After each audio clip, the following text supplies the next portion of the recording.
Hey everybody, thanks for joining me for another episode of ATP Ask the Pastor. Today someone writes, Dear Pastor, could you provide a confessional Lutheran appraisal of Dr. Jordan Peterson's work? Yeah, would love to. So Jordan Peterson is a Canadian clinical psychologist and professor at the University of Toronto. He became famous, or infamous to some, in September of 2016 when he publicly opposed Canadian Bill C-16, which mandated that preferred pronouns must be used when addressing transgendered persons.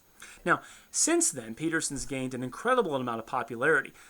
Young men seek him out because his psychological counsel is attractive to men, that teaches them how to be men, how to be self-responsible in an increasingly chaotic world that stigmatizes and demonizes masculinity. On the other side of things, countless people despise him because of his scathing diagnosis about the progressive left. His message of personal responsibility offends folks who believe in equality of outcome, whereas progressivism teaches that hierarchies are all based on power and so they're arbitrary. Peterson shows that hierarchies, at least the historically good ones, have been based on competence and that they should continue to be based on competence, not just on arbitrary power. His thesis, though, if I've got him right, if I'm understanding him correctly, is that the values of Western culture are being eroded. These values that bind everyone together are being eroded by postmodernism. And when there's no common structure undergirding society, that's psychologically destabilizing. So if there's no truth, there's only opinions that people have, there are only two options for folks. And one option is nihilism, meaning nothingness, or ideology, any sort of political formula that's promising mankind a utopia or a paradise on earth. So when it comes to his practical advice and his criticisms about ideologies and postmodernity, I think he's definitely worth hearing. He's got a lot of good things to say. Now, Peterson's work as a defender of Western culture is what led him into his study of the Bible, because the Bible has had an unfathomable influence upon Western culture. This is precisely the point where Christians need to beware Jordan Peterson. Peterson isn't a Christian, nor does he claim to be one, nor does he read Scripture as a Christian. He's a Jungian psychologist, he's unabashedly Darwinian, and he reads the Scripture through the lens of the higher critical method of interpreting Scriptures. And so all this is obvious then in his approach to the Scriptures. The Scriptures for him aren't divinely inspired. They're simply a cobbled together collection of stories throughout human history about the experience, the lived experience of conscious individuals. They're not historical fact. Rather, they're myth that tell us about the world, how to understand it, and how to live and work in it by ordering ourselves correctly. So now this is where Peterson's training as a psychologist, as a Jungian, is really evident. He scours the Scriptures looking for archetypes, patterns of human behavior, universal abstractions that he imagines that if we live in line with those archetypes and with those abstractions, we will be living a well-ordered life in the midst of a chaotic world. So here are a couple of examples of how he's reading the Scriptures.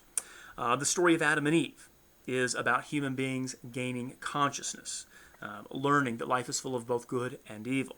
Genesis 3 is about our break from chimps on the evolutionary scale, not sin and the promise of redemption.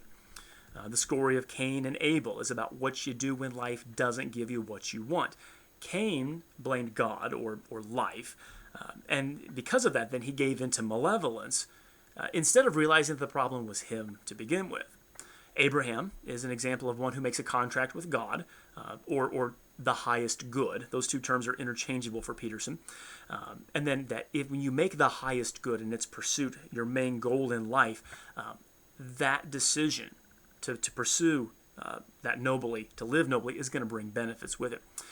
It's also then what fortifies you against the vicissitudes of life, the changes and chances of this life, because you're not focused on the day-to-day changes and chances, but you're focused upon the pursuit of the highest good. That's the story of Abraham. Even the Old Testament notion of sacrifice teaches us that if we sacrifice something in the present to God or the highest good, then we'll be rewarded in the future.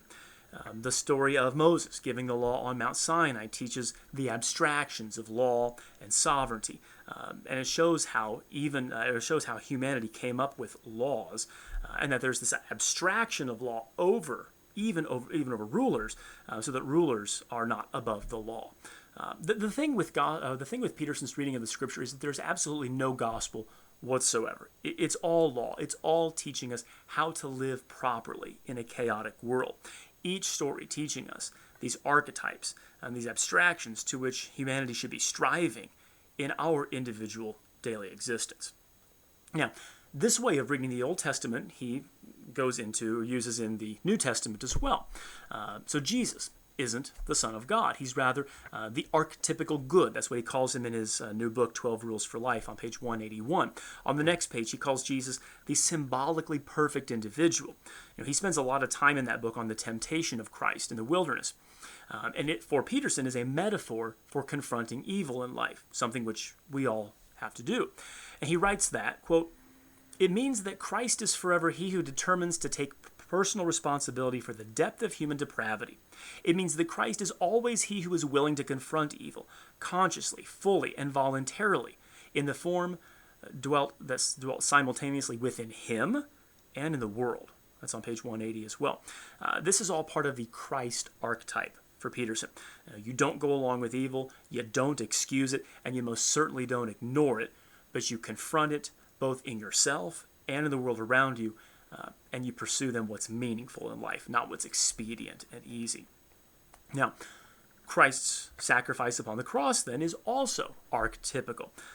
In that same book, on page 59, he says that it is an example of how to accept finitude, betrayal, and tyranny heroically. He calls it the archetypical story of man who gives his all for the sake of the better, who offers up his life for the advancement of being, who allows God's will to become fully manifest within the confines of a single mortal life. What he's saying is that Christ's death doesn't do anything. It doesn't accomplish anything between God and man, partially because there is no God, because God, for Peterson, is the highest good which a person can imagine. He's not a personal being, but rather he's this ultimate ideal for which we should all be striving. And since there's no creator God, there's no sin, and there's no need for any sort of atonement. Now, there's suffering and malevolence in life, and Peterson goes to great pains to admit that, and that's one of his strengths. But all Christ offers is a way in which to live that rises above chaos. He doesn't offer us anything except a pattern, an example for our lives to bring order to our lives in the chaotic world around us. It's all law. It's no gospel whatsoever.